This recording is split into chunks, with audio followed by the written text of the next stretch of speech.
Welcome to Zonk. Welcome to Zonk. Story 1. I cheated on my husband last week when I went to visit a friend and my sick dad in another state. My intentions weren't to go there and have an affair. It just kind of happened after some talking and alcohol. I justified it to myself by reminding myself that I wasn't happy. I felt as if my husband put everything in his life before me. He ignored me often, made little attempt to talk to me beside the usual daily questions. I didn't feel loved anymore. We kinda rushed into our marriage. We met early last year, decided we were perfect for each other, got engaged, I got pregnant. We got married in August, and I had the baby in December. So we haven't even been married a whole year. I feel so stupid about what I've done. Breaking up my family and separating my daughter's parents. At least she's too young to know what's going on. I'm just really worried about what's going to happen. He's made it clear he doesn't want to try counseling or to try and work it out. I've already moved out of our house and back into my mom's. I'm supposed to have my daughter Thursday to Sunday since he works Friday to Sunday. I was a stay-at-home mom. I'm not sure how I'm going to find a job with such a shitty schedule, since I won't have anyone to watch the baby when I have her, and most places want you to be able to work weekends. He doesn't want to pay child support, just do 50-50 custody. I'm afraid he's going to try and get full custody since I can't support us. I don't want to lose my child. Not sure why I'm posting this, I'm just a wreck right now, sorry. It sounds like you're going through a very difficult time right now. It's important to acknowledge that what you did was wrong and that it will have consequences. However, it's also important to remember that you're not defined by your mistakes, and there's always a chance for growth and redemption. It's understandable that you weren't feeling fulfilled in your marriage, but cheating was not the solution. It's important to communicate with your partner and work on issues together, rather than looking for validation and attention outside of the relationship. Comments. That's rough. I don't judge people for cheating. No one knows what goes on behind closed doors.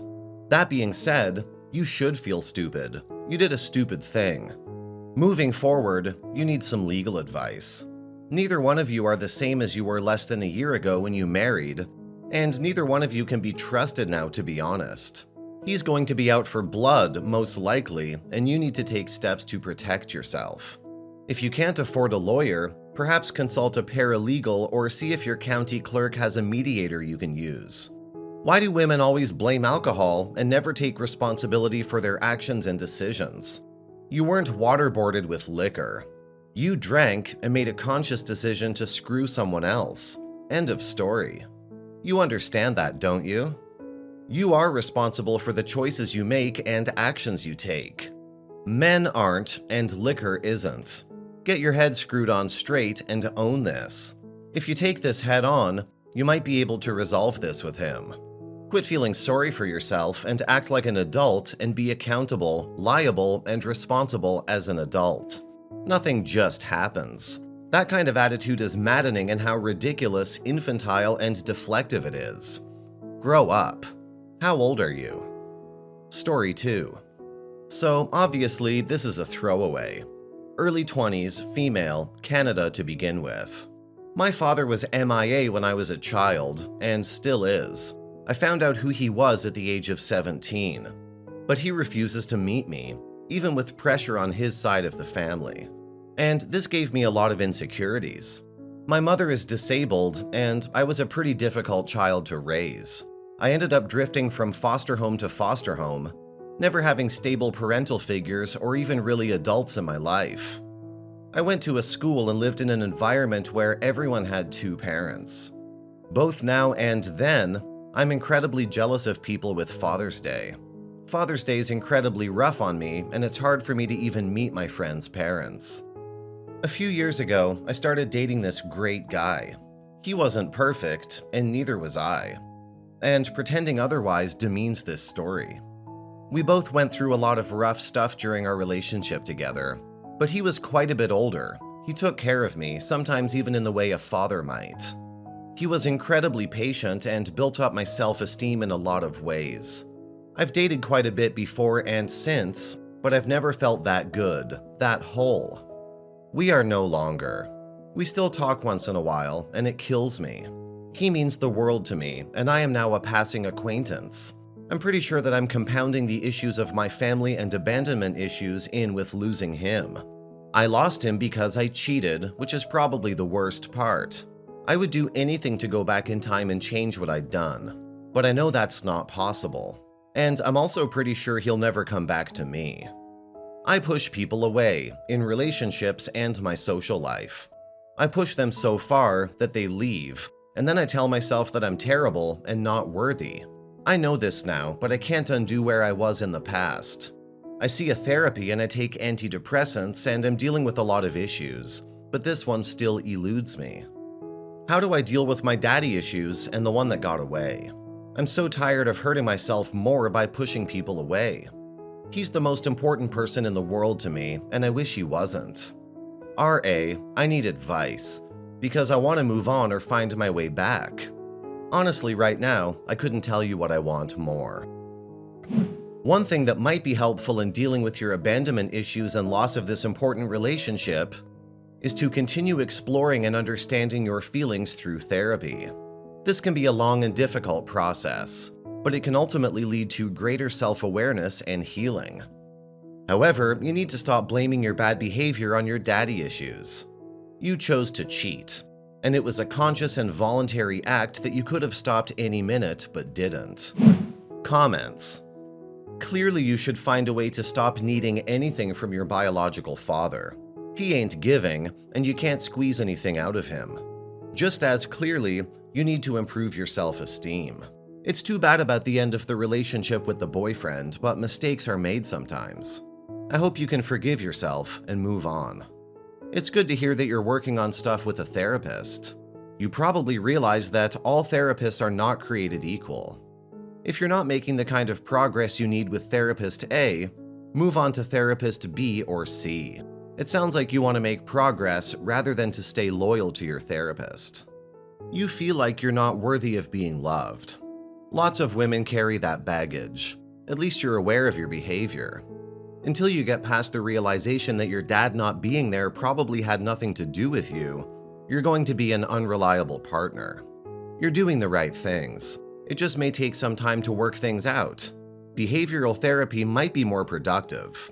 Learning to recognize destructive behaviors and associated feelings and head them off before they translate into harmful actions. Careful with those antidepressants. Story 3. I'll try my best to make a very long story short. I dated a guy for more than 5 years, starting when I was a teenager. Let's call him Bill. Bill and I were very much in love, but it didn't work out. He left me and broke my heart. Within a month after Bill and I's breakup, I'm dating a new guy. Let's call him Greg. Greg is a great guy. We have a lot of fun together. He treats me well. I feel very connected to and comfortable with him. I know it's too soon, and we try and take it slow. But a month after Bill's gone, I'm in a serious relationship with Greg. A few months pass. Greg and I are doing okay. The initial head rush walking on clouds love faded a little too quickly. I haven't been too happy, and I'm very worried about hurting him because Greg is very much in love with me, while I'm confused and unsure about being in a relationship at all. I write him a letter while he's away to tell him what's been going on in my head. I have a really hard time expressing myself face to face. There's some dissociative issues there. This backfires hugely. He swings into a chemical depression, convinced that I'm leaving him. In the meantime, I've been in touch with an old friend of mine, Sam, who was very close with Bill and I and now lives in a different part of the country. Sam comes to visit me. He tells me that he's in love with me. I know I'm falling for him, and we sleep together. He goes back home, and I'm in a panic missing him. After all these years of friendship, I know this is right. I see Greg for the first time since the letter. It takes a lot of convincing to get him out of his house and to come talk to me. I can't stand seeing him so horribly depressed and hopeless. We talk. I kiss him to make him not so sad. This leads to sex. Afterwards, we leave it at this. No labels, no pressure, which is how we started the relationship. Greg knows Sam visited, but not that anything happened. Sam wants me to leave Greg, and I know I should. I cheated, physically and emotionally. I want to be with Sam. Two things stand in the way. One is my concern for Greg's well-being, because I can't summon the strength to say goodbye when I know how hopeless and sad he feels, and how much a breakup would destroy him.